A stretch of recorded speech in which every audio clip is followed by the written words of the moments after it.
Pengertian bisnis, apa itu bisnis? Bisnis adalah suatu kegiatan yang memproduksi barang atau jasa untuk memenuhi kebutuhan masyarakat. Bisnis juga merupakan kegiatan usaha individu untuk mendapatkan laba atau profit, dan transaksi jual beli untuk mendapatkan laba dan atau profit untuk memenuhi kebutuhan masyarakat. Bisnis adalah serangkaian kegiatan tukar menukar, jual membeli yang tujuannya untuk mendapatkan profit. Selanjutnya adalah hal-hal yang mempengaruhi bisnis. Yang pertama adalah perekonomian makro, yaitu kondisi ekonomi makro suatu negara dapat mempengaruhi bisnis secara signifikan. Jadi, jika ekonomi negara sedang mengalami pertumbuhan, maka bisnis cenderung akan lebih mudah berkembang.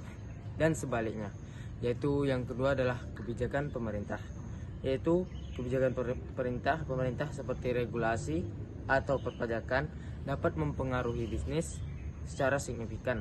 Bisnis harus memahami dan mengikuti peraturan pemerintah yang berlaku, serta memastikan bahwa mereka memenuhi semua persyaratan yang dibutuhkan. Lalu yang ketiga yaitu sumber daya manusia, yaitu sumber daya manusia yang berkualitas dan terampil dapat menjadi faktor kunci dalam kesuksesan bisnis.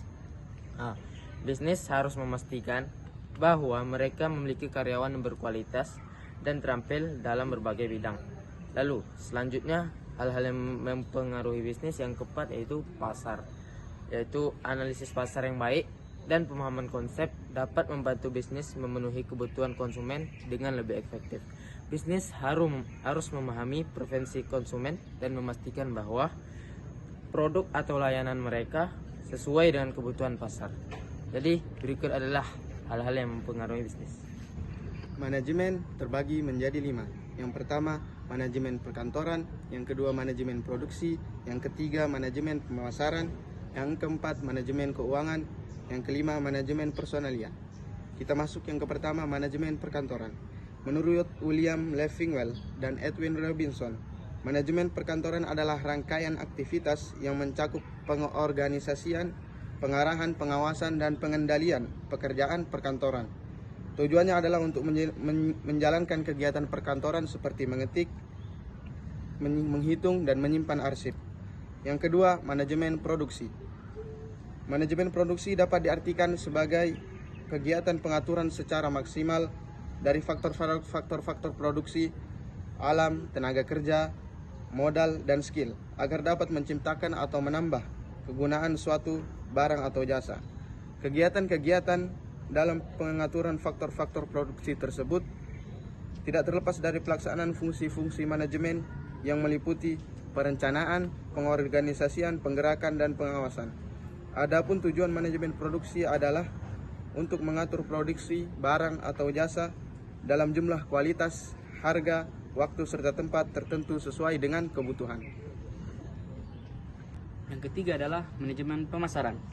Menurut Philip Kotler, pemasaran adalah kegiatan manusia yang bertujuan memuaskan kebutuhan dan keinginan manusia melalui proses pertukaran. Sedangkan American Marketing Association memberikan definisi bahwa pemasaran adalah proses perencanaan dari pelaksanaan konsepsi, penetapan harga, promosi, dan distribusi dari gagasan yang memuaskan tujuan perseorangan dan organisasi. Jadi, manajemen pemasaran adalah kegiatan pengaturan secara maksimal fungsi-fungsi pemasaran agar kegiatan pertukaran atau penyampaian barang atau jasa dari produsen ke konsumen dapat berjalan lancar dan maksimal. Lanjut ke yang keempat, yaitu adalah manajemen keuangan. Manajemen keuangan dikenal dengan istilah pembiayaan, pembelanjaan, dan permodalan.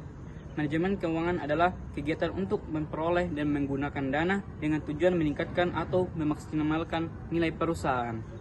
Manajemen personalia. Personalia atau personel yang biasa disebut kepegawaian adalah suatu aktivitas tentang tenaga kerja yang saling bekerja sama.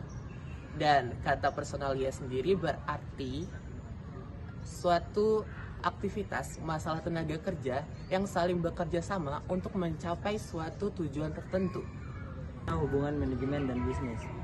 Manajemen dan bisnis memiliki hubungan yang erat dalam berbisnis, maka ilmu manajemen sangat dibutuhkan agar bisnis yang dijalankan tersebut bisa berhasil dan sukses. Bisnis sendiri merupakan kegiatan yang banyak dipilih karena dianggap lebih bebas. Istilahnya, kebebasan waktu dan finansial. Namun, meski Anda bekerja sendiri, sebuah manajemen yang baik tetap diperlukan agar usaha yang Anda jalankan bisa menghasilkan. Sekian informasi tentang hubungan manajemen dan bisnis. Syukran. Assalamualaikum warahmatullahi wabarakatuh.